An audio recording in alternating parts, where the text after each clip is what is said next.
Oh my God. Could you imagine hearing this for the first time in 1978 and being like, who the fuck is Van Halen? It's Van Halen. The song's Eruption. It's off their self-titled debut record from 1978. It's also number 415 out of 500 on the Spotify original, The 500 with Josh Adam Myers. And that is me. I am the King Cadogal. You are in the Fleece Army. What's up, everybody? How's everybody doing? Man, what a wang-zookie of a record. It really was the first time I've ever listened to a Van Halen record from start to finish, which is crazy because, you know, I love music and it was never in front of me. I never had that fan that was a huge Van Halen fan. You know what? It was weird because for so long, the only Van Halen song I really, really knew was the one that's like, right now, hey, it's your tomorrow. My guest this week is a true Van Halen through and through fan cadoodle, the one and only Patrick Wilson, not the actor, the drummer from Weezer. One of my favorite bands. They have an album on here, I'm not mistaken. They have the Blue record on here. Great band, great dude. That's the cool thing about Patrick is that I don't think seen him run around drum sets in the Undone Sweater video. I was so excited to talk to this guy, and man, it's just like, it's so much fun when not only are they a huge fan, but they just get it. And, you know, we're recording this in our respective homes, but we just get the connection, bro. Also, the internet dropped out probably 19 times while we were trying to do this. But it's such a fun record. You guys are going to dig it. Rate, review, and most importantly, subscribe to the 500 and listen free on Spotify. I don't care how you're listening to it right now. If it's not on Spotify, you're not helping us. Listen on Spotify. Come on, people. Follow me at Josh Adam Myers on all social media. Email the podcast at 500podcast@gmail.com. Follow our Facebook group, The 500 Podcast with Jam. That's me. And we've got a fan page, The 500 Podcast fan page, run by Evan, who's insane. And for all things 500, go to our website, the500podcast.com. Well, nothing left to say, but should I do it like I should do it like David Lee Roth, right? All right, here we go with number 415. It sounds nothing like David Lee Roth. Guys, number 415, Van Halen by Van Halen.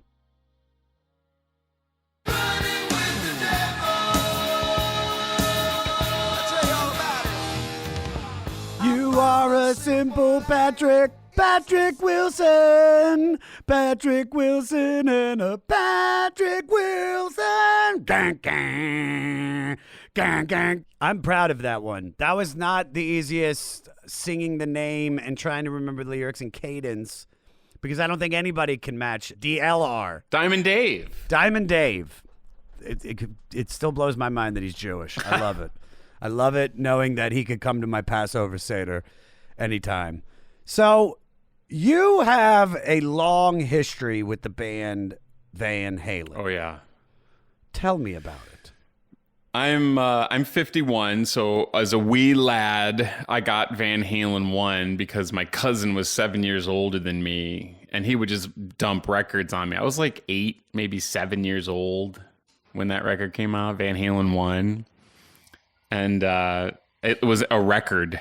So, you know, you had to put a needle on the record and all that. And I mean, that music's been with me my whole life. It's crazy. So what drew you to it? I mean, besides just being 8 years old and seeing Diamond Dave and seeing Van Halen and everything about the band. I mean, because it's like at 8 for me was a year I found Guns N' Roses, and I was just like, that's the coolest thing in the world. Just how badass they were. So what drew you to them? What were the things that really made you connect with them at such a young age? I mean, you don't know anything at all when you're that young, but I got to believe that there's something in the core of it, like with your Guns N' Roses, it's just badass. It's self-evident, and you're like, oh, this sounds cool. This is cool. I loved Running with the Devil. Like, to me, that song was the jam. And it's bizarre because it's so slow, but it's so groovy at the same time. Like, it is, sex rock, dude. Like, what's even happening? They're running. They're with the devil, Beelzebub, Lucifer. And he says, Mike Pence. They're with Mike Pence. he says, They are running. he says, I found the simple life. And I thought for like decades, I thought he said, it's so simple. And I kept waiting like, well, what is the simple life that is so simple? Tell me. I want to know. But I had nothing. Obviously, it's probably just, party and leg kicks and, spandex and blonde hairy calisthenics. Chest. Yeah, blonde hairy chest and calisthenics. That's the name of my next comedy record, bro. So you're 8 years old. You're finding out about Van Halen. How did that grow over the years? Because now you're 51. So obviously, is this one of your favorite bands, albums? Like, tell me, like, where it's gone. Like, have you seen them live? Or? I met Ed. He came to our show. We played the Forum, and his son Wolfie is a big fan. So they came in. I didn't meet Wolfie, but I met Ed. And I gushed all over him, and I felt like a dickhead afterwards. I was like, dude, you're the best. And like, he's all, yeah, I hear that a lot, like. So I felt I ruined that. So I have that to live with. That's not that bad. Dude, I've embarrassed myself so many times with celebrities that I love. I saw Beck when I was on a date at the corner of Franklin and Bronson, and Beck and his family walked by, and it's like I've seen him live so many times, and I just was like, oh my God, I love you so much. I've seen you live about 18 times. My favorite show was when I saw you at Santa Cruz, and you just had the guitarist, you, and the drummer. Oh my God, it was the most amazing thing. Can I get a picture? And he was just like, no. And I was like, okay, yeah, I approached that totally wrong. I could see why I scared you there. Yeah, he doesn't seem like he'd be super pressing the flesh on Franklin and Bronson, you know what I mean? He was dressed like, an Amish farmer. And he had Giovanni Ribisi and all the other Ribisis. What year is you being 8 It's like years old? 77, dude. Like, so 77, yeah. 78 Yeah. when this is coming out. Yeah. Okay. So like, tell me, like, what were you listening to prior, and how did did everything change once Van Halen got into your life? Oh, yeah, pretty much. I mean, this was Western New York, like Buffalo, 70s, Malays, blue collar, tricky culture, but like I just said, he gave me that album and I would just listen to it over and over. I'd flip it back and forth. Like, I liked all the songs on it. I especially thought Eruption was great because I was like, what are these sounds from another universe? Like, what the fuck is this? Like, but like when you're little, you just fucking, something like that can just take over your whole, how you even look at the world. Like, my kid is 4 and all he wants to talk about is fucking Zelda. Loves Zelda. We played the Legend of video game. Yeah, he played on Nintendo. Or the sister from Pet Cemetery that has like spina bifida and is like in the bedroom, like, ah! Remember that Zelda? It's dark. It's dark. That's a dark. If anybody's never, all the cadoogles out there, if you've never seen Pet Cemetery and Zelda, go ahead and watch it and enjoy the nightmares I just gave you. No. But so he's obsessed with Zelda. But like, when you're a little kid, I think you just throw yourself into things because everything's new and everything's fun and you're excited about shit. And for me, that was the first record that I was like obsessed with. So, latchkey kid, just hanging out, listening to music all day. Looking back now, I realize that I'm weird and different, and I love music more than most people. To the point where I can't understand why you wouldn't like something that I like. Because can't you fucking hear what's going on here? Like, yeah. And and they're like, no, I really can't. I can't hear that. And it just spiraled out of control. I had a couple friends that had drum kits, and we all loved Van Halen. By the time I got to high school, that was my first concert, 1984, with David Lee Roth. Where at? In Buffalo? Yeah, Buffalo Memorial Auditorium, no longer there. It's where the Sabres played. It sounded awful. I remember being confused, like, this sounds terrible. What's going on here? Doesn't sound like my record. And I wish I could go back and see it, because I probably would love it now. Like, wow, look at these fucking guys. They're out of their minds. They're fucking ripped to the tits on coke. There's no rock stars like... There are not many rock stars that are like David Lee Roth. You know what? I'm going to take that back. There is no one like David Lee Roth in the early 80s. Well, hold on though. Let's tie it into the devil and the 666 and all that. Super religious household I came up in, and like Born Again, like Don't Play Zeppelin Backwards. Like to this day, fucking Stairway to Heaven. When I hear that line about the May Queen, I'm like, can't get rid of it. I don't know. It's fucking awful. But so Van Halen, Running with the Devil. This is a great story. My sister is way older than me. She's like 68. And one of my earliest memories is she comes in my room. I'm playing Running with the Devil. She goes, "What's the name of that song?" I said, "Running with the Devil." She's like, and runs out. Because she was super offended, as like she was like 19 and like super Christian-y at the time. Like, what a great story. I was like, come on, it's Diamond Dave. I mean, there had to have been some pushback on Van Halen at the time because of a song called Running with the Devil. I mean, I could only imagine. Remember those days? People would protest about like Tipper Gore, dude. Remember Tipper Gore? You couldn't cuss. Yeah.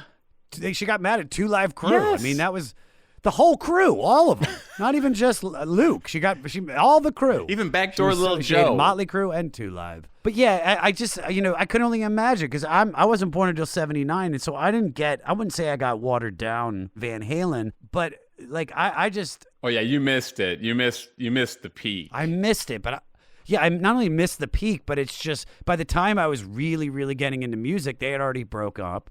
And it's moving on to the Hagar, what do they call it? The Van Hagar. Yeah, which that first record is pretty dope. I mean, I'm giving it a thumbs up. But I don't think it compares at all. It's different. It's different. The gravitas that is this record and is Diamond Dave and Eddie Van Halen and Alex and the bassist, for some reason I can't think of his fucking name. Michael Anthony, man. Thank you. Jesus. One of my favorite clips that my friend Angelo used to show me was there's like an 8-minute bass solo of him drunk, like running around. They're playing this huge stadium and he's got like a whiskey bottle bass. Yeah. The Jack Daniels bass. And it is, I mean, he's not even playing music. It is. I mean, think about it, man. It's like it's the late 70s. Here everything's disco or fucking Elvis Costello, like just new wavy shit. And here comes like this boogie woogie bar band from Southern California. And then 2 songs in, hold on, guys, it's the bass solo. Like, that's fucking rad. It's fucking rad. But and he's wasted. Not just drunk. Wasted. Yeah, they were legit in that fashion. For sure. So how has Van Halen gone on to influence your music? Like now, like take me to where we are now with Van Halen and you. Like, cause I saw that like Weezer is putting out Van Weezer, which is inspired by all the great hard rock bands, like more guitar focused rock and roll. From what Weezer's done in the past. So tell me how you guys got from you being 8 to this. I mean, moving out to LA, I just wanted to be in a band. It was all go, go, go. And I think that is similar to what I read about the Van Halen brothers growing up. I read that book, Van Halen Rising. I forget the author's name, but it's fantastic. And there was this drive, dude. They were just like, there's no plan B. There's no fucking plan B. That's how I felt moving to LA. I was like, what do you mean if this doesn't work? What do you... I'm staying here. We're doing this.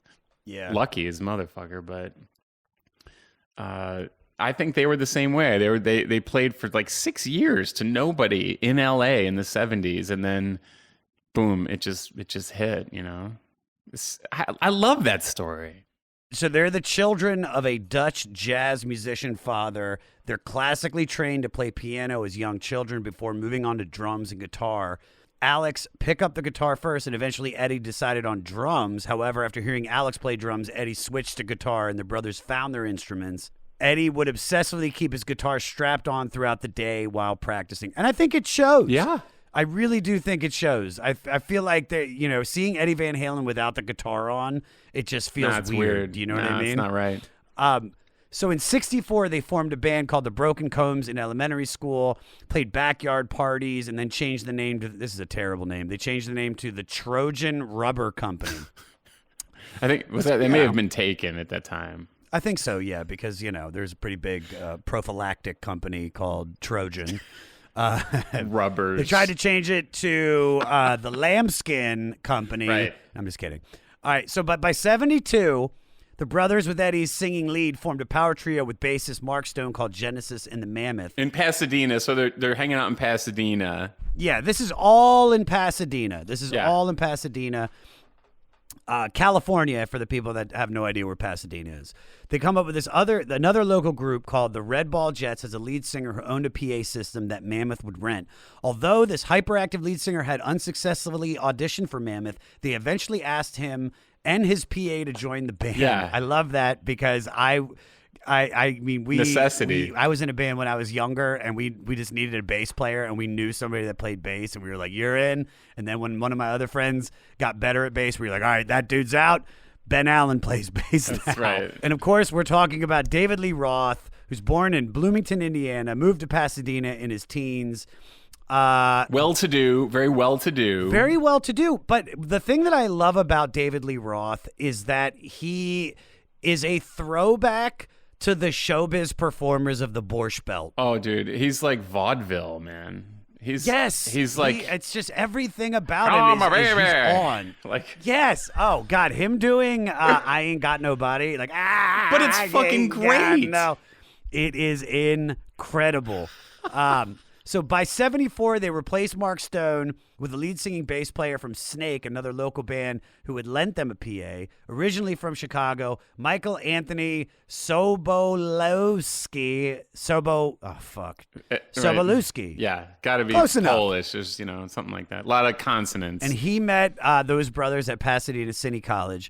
After finding out that the other band names were taken, that they were trying to use Roth, it was his idea to change the band name to Van Halen.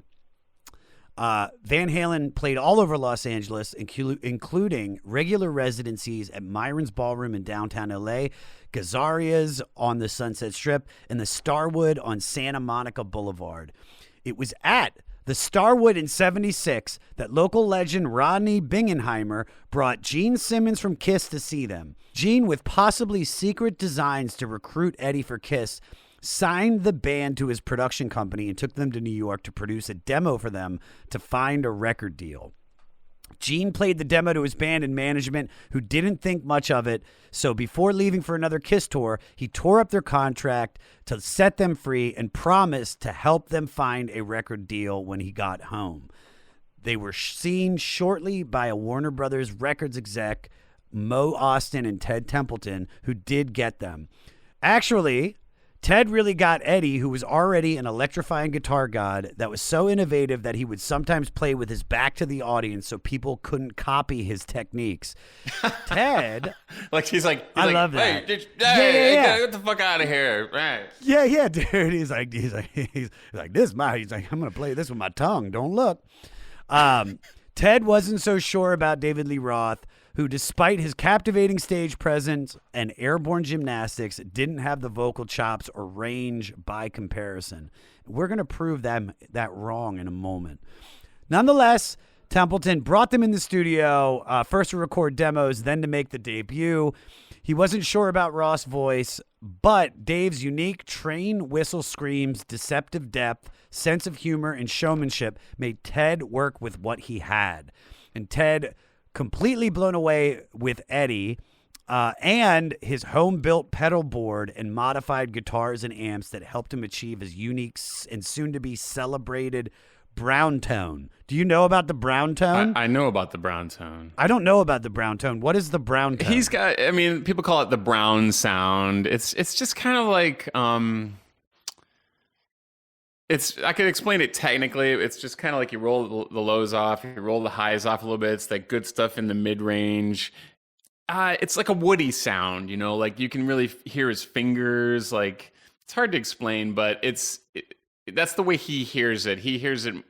I don't know. He just calls it brown. I think he thinks of it in terms of like an old amp that's just been sitting around. It's all dusty, and you just dime it and turn it up all the way, and it just has this feeling, like almost like a harmonica or something into into an amp, like old blues shit. You know what I mean? Yeah. No, I get it. All right, so most of the record was cut live, and they tried to capture the energy, but they put together extra time for Roth to work on his vocals after the band left. The plan was to lean into Eddie's strengths to outshine Dave's limitations, and with the brothers' well-rehearsed tightness, Michael's solid bass note choices in playing, and Eddie and Michael's incredible backup harmonies, there were enough pop sensibilities to stand out from the other metal bands. But most of Warner Brothers, this is where it gets crazy, most of Warner Brother Records didn't care that much about them. Fortunately, Ted Templeton was also the vice president and worked his ass off to help promote, get them on great tours, and pump money and influence into getting them on the radio and their record into stores. And it paid off because with all the music that was going on in that day, like the watered down disco and the underground bubbling up with sloppy and loose punk, Van Halen's debut arrived to save rock and roll from soulless synthesizers with virtuoso playing and much, much needed sex appeal. It went to number 19 on the charts, spawned 4 singles, sold 1 million copies by the year's end, and proved that hard rock and heavy metal were still alive. To date, this album has gone on to sell over 12 million copies and would be the last of their albums not to break into the top 10. Unfortunately, David was out by 1985, replaced by Sammy Hagar, and then eventually he was replaced by Gary Cherone from Extreme. And then eventually, Michael Anthony was replaced with Eddie and Valerie Bertinelli's son, Wolfgang, who we talked about. They've gotten together a few times, Dave and Sammy. I don't know if it'll ever happen again, but they were inducted into the Rock and Roll Hall of Fame in 2007. And that gets us all the way up to this record. And in my opinion, Patrick, because this, and I'm not saying this in a positive light, this was my first time ever really digging in to a full Van Halen record. I've heard tracks. I knew a lot of these songs, but never like from start to finish listened to them. And I think there is something very cool about Van Halen, especially when you look at the other music that was popular in '78, because I don't think there was anything like this, you know? Yeah. Like Morty wrote, disco, punk, that's what's popular. Elvis Costello and then you have and shit. Elvis Costello, who is great, but there is something so amazing about this band because I feel like they got the perfect voice with the perfect guitar, and I couldn't imagine just how big the fever that swept across the music world when this came out. It's just fucking bold music. Like Michael Anthony, he kind of holds it together with like him and Ed's background vocals. He sings like a motherfucking bird, dude. And the way the brothers groove together, like no one recognizes this shit, but they have a feel. Like this music has a feel to it. And it's got like a swing, and they learned that from their dad because their dad would just sit around, from what I understand from reading that book, they would just drink fucking malt liquor all day and just get plowed. And their dad would be like, "I'm not playing. You guys aren't swinging. That's it. I'm out of here." And he would just bail. So like that's how they learned how to swing. Like who's playing boogie woogie shuffles like that with like a fucking Marshall set on stun? It's amazing. Yeah. It's fucking amazing. Yeah, it is amazing.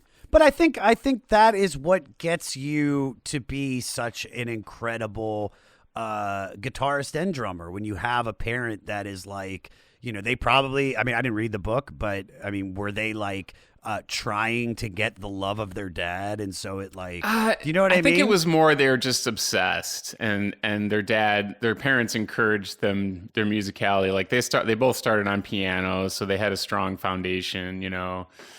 And I mean the whole band is insane because of it's just the most unlikely combination of what the hell is even happening right now, especially with Diamond Dave, I think, because he really is this otherworldly guy who just they're all like a force of nature together. How do we even explain it? I don't even know. Like you could tell when they played, they were were stoked. They were probably coked at the tits, and just hammered. But they were really excited to play, and they were able to project that to the audience, and the audience can feel that, you know. But I don't know, man. Weezer, like I think Weezer is kind of like Van Halen in that weird way, in that you couldn't like put it on paper and say this is going to be a surefire hit. Like, we got this, guys. Like, record company people, the same thing with us. They were like, I don't know, I'm not hearing it. And lucky for us, Todd Sullivan and Tony Berg over at Geffen were like, yeah, they got good tunes. Let's hear this shit. Same thing. And then like I think even they were surprised when the Blue Album did so well, you know? So it's kind of similar in a way, like a bunch of weirdos just who love music and are going to do their own thing. And the world agreed. I love that. I love that, Patrick. I love it too. Well, you made a career out of it, so fuck. But yeah, I love that it's not supposed to work, and it works, and it works in spite of the experts in the business saying, it's bullshit. Like Frank Zappa always talks about it. He's like, back in the day, that's why you had all these weird records in the '60s, because the guys who ran the business then were like, what the hell is this? I don't know. Is it any good? And they're like, I don't know. Put it out. Let's find out. Like, they just were like, fuck it. There's no fuck it anymore. No, not at all. It's not focus group I to love that you're fucking saying death. fuck it. I love that you're saying fuck it, dude. At 51, finally you're saying fuck it. I've finally figured it out. But you're coked to the tits. You're coked to the tits. I swear to God, Can I tell you something? I've never done coke. What, to the knees? Or? I've never even seen cocaine. You've never seen coke? I mean, take my Rockstar car away, but I don't. Nah, dude. That's why you're 51 and still doing it. Do you know what I mean? Like, that's the God's honest truth. All right, so it opens with "Running with the Devil," the song that scared the shit out of your Christian sister, which is a great band name, by the way, Christian Sister. Dude, her time has come. Her time has come. All right, so I say this a lot on the show, but I feel like this song is another example of how you introduce yourself to the world, just with a song like this.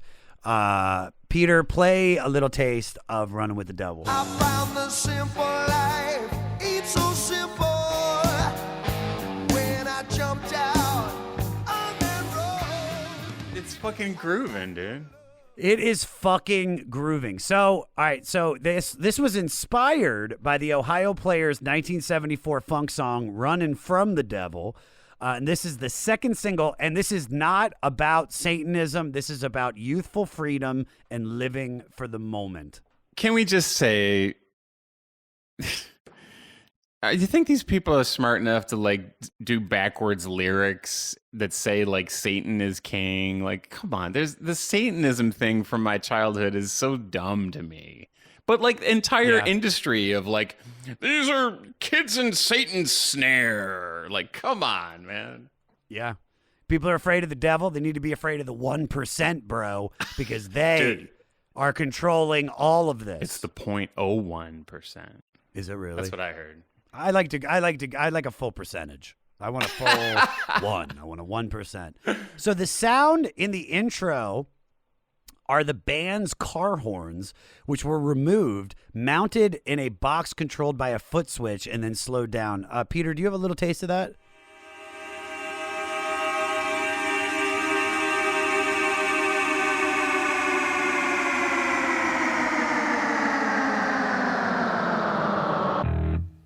That's pretty badass, dude. I think they ran it through, like, from what I understand, like an Echoplex, something like that. Like it's like an echo pedal, and you just slowly change the time, and it makes it pitch down. It's fantastic. So speaking of cars, though, what did you learn from the late great Rick Ocasek, who produced the Blue record and then two after that? Well, I learned that he was a sweet man, and he was super dry and lovey, and he had just such a wickedly dry sense of humor.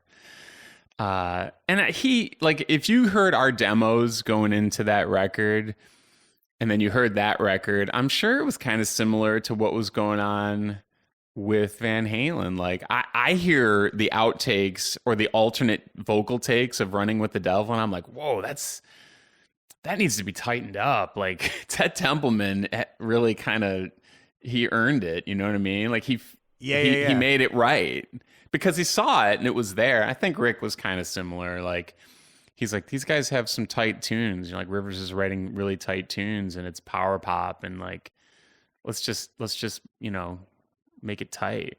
Yeah. Speaking, you said something a second ago about David's vocals. So we actually have, and it's pretty popular online. Yeah. We actually have his isolated vocal track. Peter, play a little bit of that. This is just him. This is not a porno. Got no love you'd call real. Got nobody waiting at home. He's got no one at home. I mean, that is just like when you take away the crunch of it and you just get to hear that, you're like, yeah, he's not like, he's not Freddie Mercury, but dude, does he have probably just as much like to get it out? Like you sing, they seem like guys having fun. Like you can hear that. Do you have any more, Peter? Do you have where he's like just making like orgasm noises? Play that.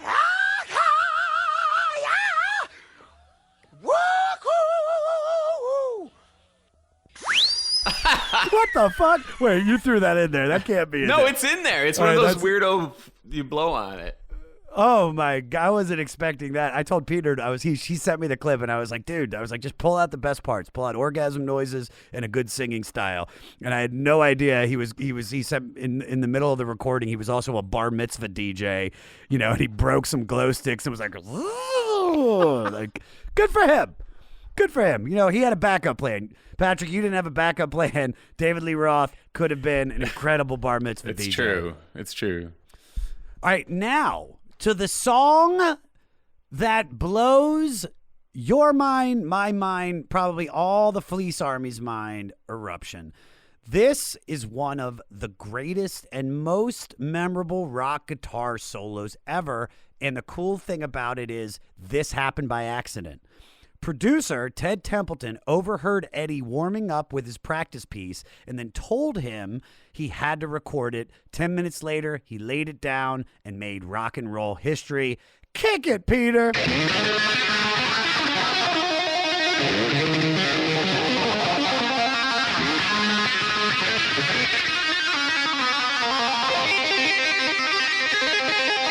The only word that describes that solo is Wang-zuki. I thought you were going to say Wang Chung. It's like, wow. Okay. Well, that's copyrighted. Wang-zuki is actually if anybody's wondering what Wang-zuki is, it's a dessert over at this place called Big Wang's that I've taken and now used as like as a way to describe shit on the podcast. Fantastic. It's great, right? All right, so Eddie's tapping on the fretboard technique was inspired by Steve Hackett of Genesis, Harvey Mandel of Charlie Musselwhite's band, and Jimmy Page of Led Zeppelin. Hearing that for the first time and hearing it now as well, what feelings do you get from that? Does that take you back to 8-year-old Patrick? No, it doesn't. And what's interesting about their music in general is I'm fucking stoked on it now. I love it as an adult. And it's not because I'm being nostalgic. It's because it's inherently great. So you guys, your early videos with Spike Jonze were so instrumental in launching your career. And you also, I think, have been maybe one of the last great MTV bands to first bridge into the internet viral video era.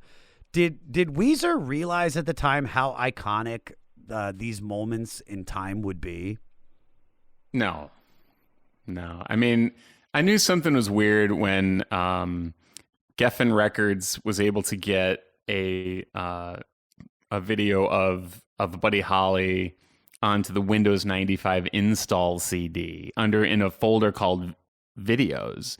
And that was like when Windows 95 was like such a big deal and like people started getting computers and like, you mean I can watch video on a computer? And they would click that and it was like a big deal. Takes 3 days to download it, but yes, you can. You can. Exactly. So that was weird. And so So whose idea was it for the music video? You got it from the Windows 95. That was No, well, Spike did the video, and like that, the Windows part was just genius marketing. I remember being mad at the time, like, this is outrageous. They need to pay us for everyone they print. Like dumbass. Like, let the world see your stupid band. It's great. So, but I want to ask you this: like, did you? Because you're my favorite part of the Buddy Holly video. Well, no, not just that, the Undone video, really, because So of stupid. your run. It's so dumb. You ran around the drums. Whose idea was that? Was it directed? Because you know, what got you to start making the laps? Matt and I think, would get this bizarre kind of self-consciousness and this weird awareness of how fucking weird everything was around us. Like, we weren't egomaniacal. We were like, this is so weird. And we would just react. That was our absurdity coming back at that situation. And I was just like, and plus I'm a fucking dumbass, you know, I'll just do stuff like that. So that's what happened. It's so great, dude. Thank you, because it's still the Buddy Holly video is one of my favorite music videos of all time, but I still can pinpoint the exact moment that I saw Undone, the Sweater song on MTV, and I was just like, dude, this is just perfect. It was perfect music for a high school kid. That's you cool. know what I mean? Yeah. Everything about it. But also what I think is perfect about Eruption, because I got to bring it back to that, is I think the best part about Eruption is that it ends and goes right into You Really Got Me. Well, that's just a stoker moment. Like, it fades out into nothing, and all of a sudden, here comes that riff. It's like, what? Peter, hit me with the riff.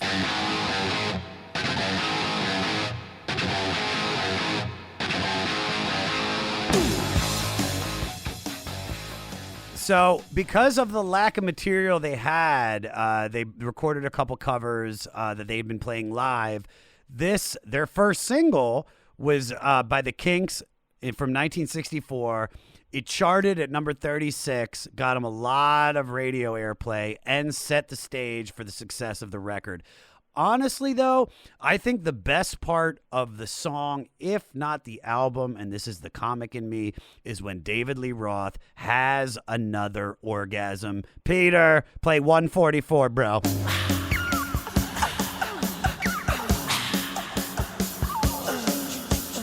Girl, you really got me now.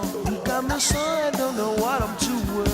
He either was having another orgasm or he was having a really like a nice sip of like a freshly opened Coca-Cola. So you're like, You ever do one of those? Yeah. I don't know if you feel the same way, but I think this version by Van Halen is better than the Kinks. Yeah, and I have a thing about I have a weird thing about bands who cover songs, because in some ways it's like it just draws attention that probably the rest of your record isn't that happening as the one song you covered. But they're when they do it in their own way, and it sounds great. So I'm all for it. Dude, you guys covered Toto's Africa. We sure did. Yeah, you did. You fucking killed it, bro. Fucking killed. You guys got any other covers that we don't know about? Well, that whole record is nothing but 80s covers, the Teal album. I said that we don't know about. Yeah. You're good at setting me up, and I'm terrible at hitting those softballs. Following through, yeah, dude. I was like, well, you know, you're still the 8-year-old. That's still the 8-year-old. You have ADD. Like, you have ADHD. Candy. All right, ain't talking about love. Not talking about love. There must have been a misconception, like, oh, you think I'm talking about love? No. I ain't talking about love. I think the cool things about this song are the arpeggiated intro. I love the lyrics. I feel like they're like sly. He's got these dynamic shifts in it, and the gang vocal hey hey hey's at the end are just perfect, man. Peter, play the intro to this.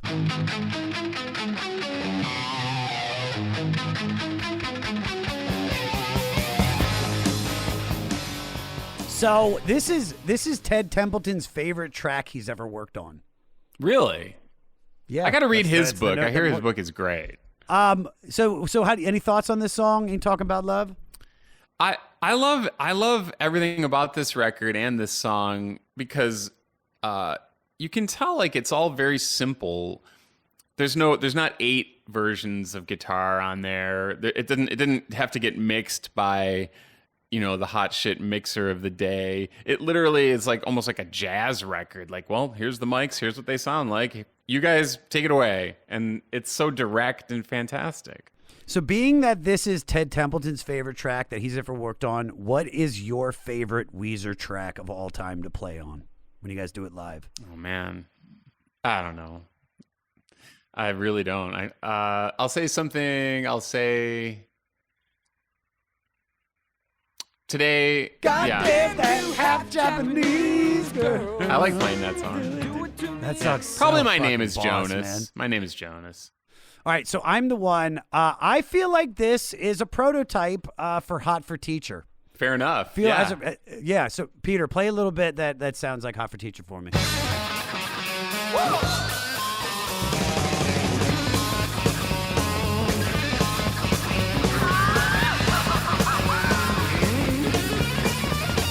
You know what? I feel like the opening line is basically, this whole opening sentence is like the mission statement for Van Halen. We came here to entertain you. Leaving here, we aggravate you. Don't you know it means the same to me, honey? No, for real. Like, I didn't even realize that until I've talked to you about it. It all seems to make sense now about Diamond Dave. The one part I thought was really cool in this song is that it suddenly goes into this breakdown to like a jazzy doo-wop. Peter, play a little bit of it. You have it for me? I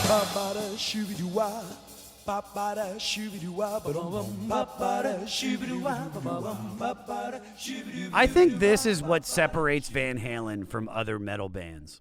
The fact that they're playing Boogie Woogie Blues.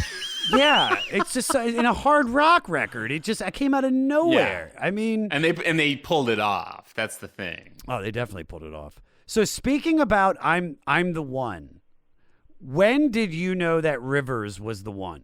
Oh, we had a band called Fuzz that it was a trio, and I really enjoyed like his whole thing. Like I love his guitar playing. Like Rivers is probably he's top 5 favorite guitar players. He's such a good guitar player. And then he came out of like the metal scene. Like he's a real shredder, dude. Like he can really do it. And he transitioned into songwriting, and he keeps it at a very high level. So I was all about it. All right. Moving on to Jamie's Crying. So this last single is about the title lady's regretful one-night stand. This part right here might be my favorite part on the whole album. Peter, play 204. She wants to send him a letter. Yeah. She's trying to make herself feel better. Instead, I give me a call sometime. I mean, this is the epitome of sex rock, in my opinion. Yeah.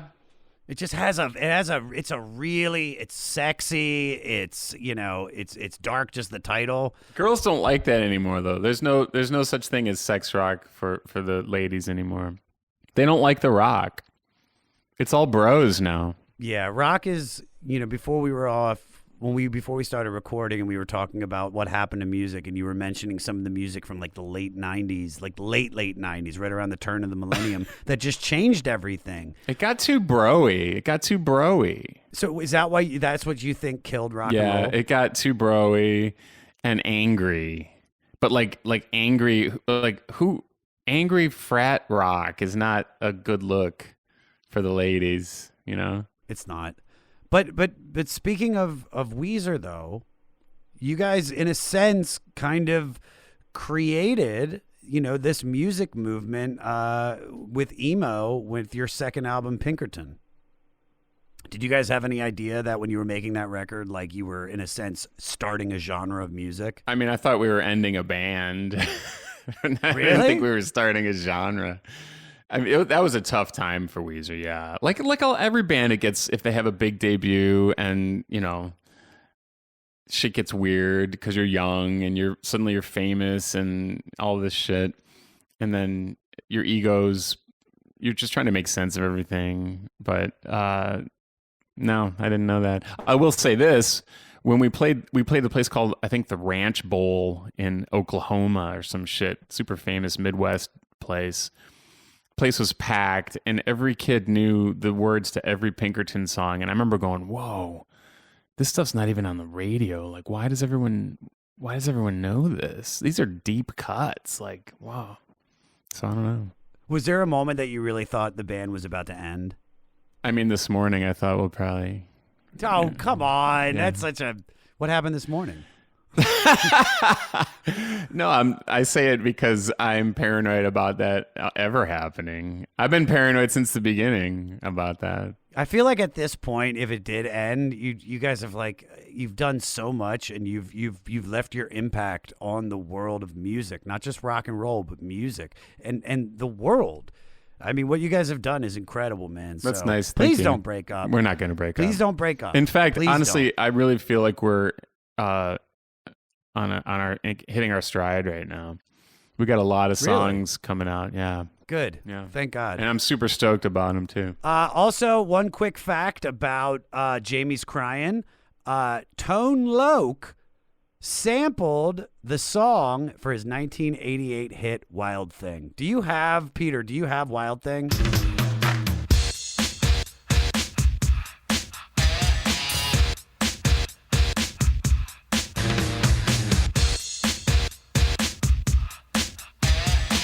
All right, so that sounds exactly like, you can definitely tell they took that sample. All right. So next you have like a stream of songs that I love, but I don't feel that we really need to talk about. There's Atomic Punk, which I do have to say I do think that Tom Morello was super influenced by. Feel Your Love Tonight, great song. Little Dreamer, one of my favorites. Melancholy. All right, so let's dive to the final song on the record, On Fire. And in my opinion, I think this is Diamond Dave's manifesto, because he's coming at you, and he's coming for you, and he's on fire. Pleader, play a little taste.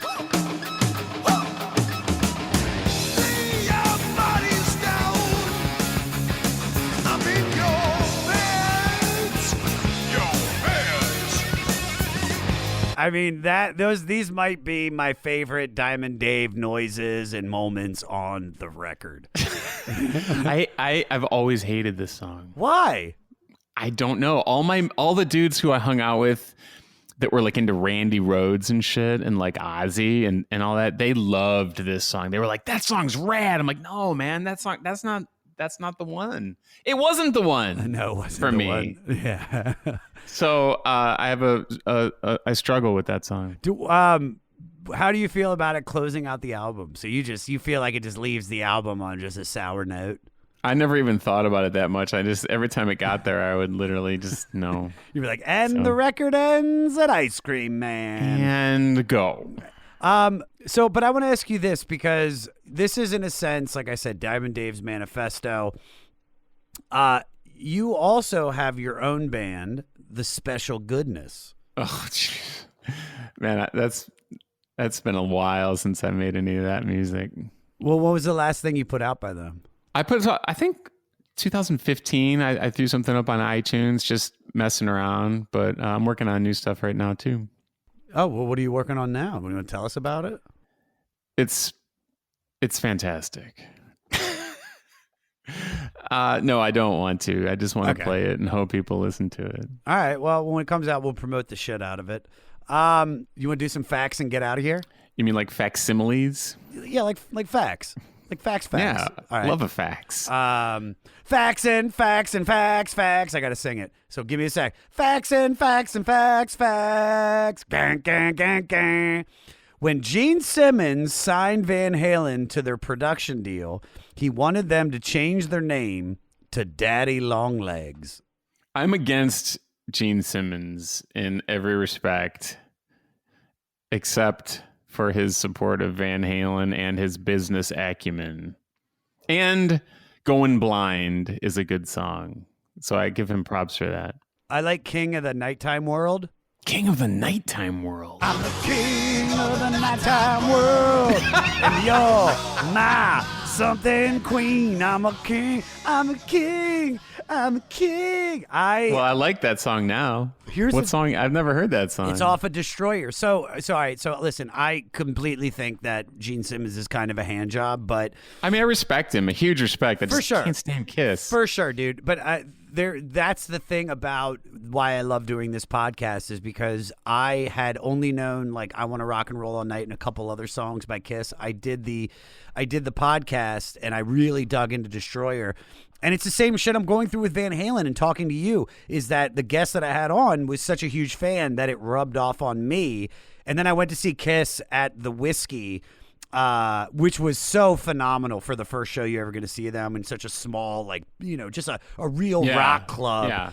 And I just became a fan. I'm not like, dude, I don't own a Kiss condom or a Kiss coffin. I don't have a Kiss anything. I don't kiss people, you know what I mean? Dude, all I think of is my neighbor. We're in like 4th grade. He had the love gun. And he's like, Peter Criss is the best drummer in the world. And I'm like, have you heard Rush? Like this guy's the best drummer in the world. This is 2112. 2112. All right.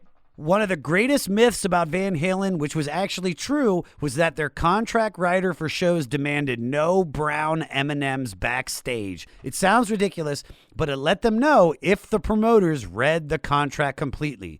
If there were brown M&Ms, some other important safety precaution may have gotten overlooked. What's the most bizarre request in your tour riders? I mean, we're so vanilla, man. Like an RX, like RX bars, you know. Oh, come on. I'm not even kidding. That we there's nothing weird. Okay. Weezer just plays the Staples Center, headlining. There's like 18,000 people there screaming. The show's over. You're riding that high.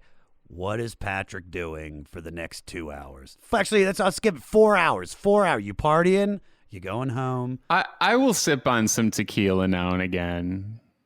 I enjoy a Clase Azul or a 1942 occasionally. And then I'll reflect on the day and gently slumber. Oh, you go schluffy? That's what we call it. It's a Yiddish for sleep. Schluffy. I love it. I schluff it up. Dude, dude, as soon as this is over, I'm schluffying. Dude, I got a girl coming over. I might schluffy with her. I have no idea. It could happen. Who knows? I'm single, dude. When you're single, you can schluffy. As long as it's consensual. That's right. All right. Eddie's iconic red guitar with black and white stripes that he named Frankenstrat was self-modified from several different guitars to let him have the sound of a Gibson Les Paul with the feel of a Fender Stratocaster. Have you ever seen Frankenstrat? I have, actually, yeah. It's a mess. And I ruin my guitars in almost the exact same fashion. Good. But you're a drummer, so you know. Yeah, it's true. Come on, dude. It's fine. True. You can do whatever you want to guitar. You could, get high on meth, take it apart, and like put it back together, and then you got a Frankenstrat, the bride of Frankenstrat. It's true. Mind you. But he was obsessed with his tone. Yeah, it was all about the brown tone that I just learned about earlier. Mr. Brown Tone. He's been fiddling with his Les Paul. It sounds like a Stratocaster. He has got that brown tone. Brown tone. Best part, ready? He's got a brown tone. Gang, gang, gang. I could do the whole song. How did it feel to finally get out from behind the drum kit and strap on a guitar for most of the Ratitude tour, bro? I mean, it felt weird, to be honest, because Rivers didn't want to play guitar anymore. And I'm like, well, I'll play guitar. And Josh Freese played drums, who I love. And I love hanging out with Josh Freese. Josh has been on the podcast. Oh, nice. He did Devo. He did Devo, We Are Not Men. I love it, dude. I went to his house, met his pink-haired dogs. It was the best. Yeah, he's the best. He is the best. So, I mean, him and I were like 24/7 party people at that time. Sipping on tequila, going schluffy together. We would have many chuckles. In fact, go on YouTube and look up Josh Freese tries to tell Brian from Weezer a joke, and that's how we toured. We can't stop laughing for 8 minutes. I couldn't imagine being in the same room with the two of you guys because you both, like you said, it's like you keep that childish energy and that like love for life. And I think you both appreciate how blessed you both have been, you know, in your respective careers. And it's just like when you have that and it's every day is just like Christmas. I mean, yes. Or Hanukkah. That's exactly true. No, it's all true, man. It's I feel super fortunate. I can't understand the super narcissistic, like dissatisfied performer. Like I can't identify with it in any way, but you know, I guess you got to do it. No, I think there is, you know, when I had success, I was like so depressed when I had my TV show, and it wasn't until a few years ago that I realized just how lucky that I am that I've had these opportunities. Even if like you have a TV show and it gets canceled, it doesn't make a difference. Like I had one, it's boss, man. It's just, and if you love what you do, every day is literally, it's a perfect day, even on the bad ones, you know? I mean, Dave Sidick is in TV on the radio and a great producer. Yeah. He says, "Hey man, we're here to disappear. So just fucking enjoy it." Oh. And I'm like, yes, that's exactly how I feel. Like, in fact, last night I watched Beach Bum. Have you seen that movie with Matthew McConaughey? No, but I know what you're talking about. Same exact thing. Like the whole fucking movie. He's just like, I'm living for right now. I don't care. I'm doing it for right now. Bam. Yeah. It was cool. What's the wildest prank you've ever pulled while on tour? Do you a prankster? We're so uninteresting that way, dude. Like there's no Brown M&M anecdote. There's no there's no sharks. Yeah. If you like Zeppelin and the shark story, like there's none of that. Nothing. What's the wildest backstage moment you've ever had with Weezer? Give me that. There's got to be something. It's okay. I'll tell you. It's a toss up between seeing in the same night Janine Garofalo and Claire Danes backstage. It was like the electric tension between them. They were like they had beef? No, they didn't even see each other. It was just weird for me to see them both that night. I was like, what are you guys doing here? in the late 90s, like all kinds of comics would come to our shows and hang out in the backstage all the time. And I was always simultaneously frightened and perplexed. Like, why are you here? I don't know. Because I think it's because like Weezer is this, you know, it's like Elvis Costello. Do you know what I mean? It's intellectual rock. It's like there's something about the lyrics, there's something about the music, and there's also the way you guys look. It's like you guys are just like, it's like you're not, if you put you against Tommy Lee, bro, you know what I mean? Bro. I mean, bruh, if you put you against him, you know, he looks exactly like a rock star, which you think. And then you look at you and you're like, all right, what is the assignment for Monday? Because I need to study for this test you're going to give me. Right, exactly. It's not an insult. Please don't completely take back that. No, it's not. I do love Tommy Lee as a drummer, though. Like, he just looks so fucking cool when the crew is like doing their shit. It was rad. Yeah, but you know, he's got to go upside down and have fireworks at his drum set. You don't have to do that shit, bro. And like no carbs. Like he's so skinny. He's married to my ex-girlfriend. Isn't that crazy? Whoa. It's crazy, dude. Crazy. I'm sorry I brought it up. It's fine. Oh, it's fine. Trust me. No, dude. Let him have her. He can have her. It's fine. We were done. All respect to her. Like, trust me, I love the girl to death, but you know when you can and you can't date somebody. And we got to a point where it was like, yeah, we shouldn't be dating. Fair enough. So date Tommy Lee. Yeah, it sounds healthy. It was so healthy. I came out of it such a better person. I grew an inch. No, this was great. Do you remember the General Cinema Theater thing before the movies? Like, yeah. That's what that reminds me of every time when they do the Bob Bada Shooby Doo It's like, what's happening right now? How did it get all boogie woogie? Are we about to watch Misery with James Caan? Like, what is going on right here?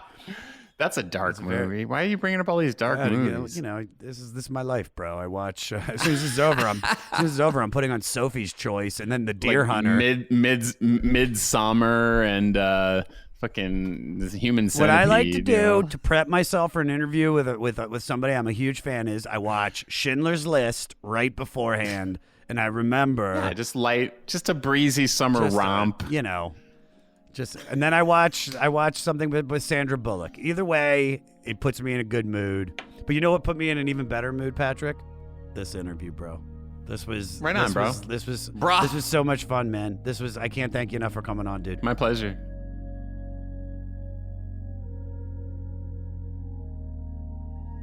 Ooh wee ooh, I got the drummer Patrick Wilson.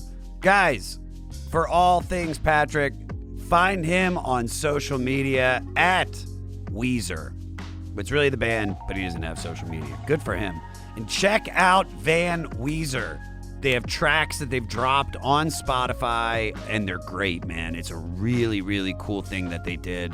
That's why I think I dig Weezer so much, is because they honor the musicians that inspired them, and they keep putting out incredible music. So guys, go on Spotify and listen to Weezer. Now, we just listened to Van Halen from 1978. This week, our new music pick is Cruiser. They were submitted. That's what I love to hear. Cruiser is a rock band from Harford County, Maryland. Oh my God, dude. Their influences range from the arena rock of Van Halen and AC/DC to the old Delta blues of Robert Johnson to R&B, funk, and everything in between. Check out their 2009 EP, Take You for a Ride, and you can find Spotify streaming links on our website, the500podcast.com. Also, they're huge fans of the podcast, so I just want to say to everybody in Cruiser, thank you guys for listening. And to everybody else, man, if you want your music featured on the 500 website, podcast, everything, send us your song to 500podcast@gmail.com and put the album and artist that influenced you in the subject line. Next week is the Go-Go's week as we go through their 1981 debut album, Beauty and the Beat. You've got some homework to do. Listen to the album on Spotify. Dougal. Stay fleecy.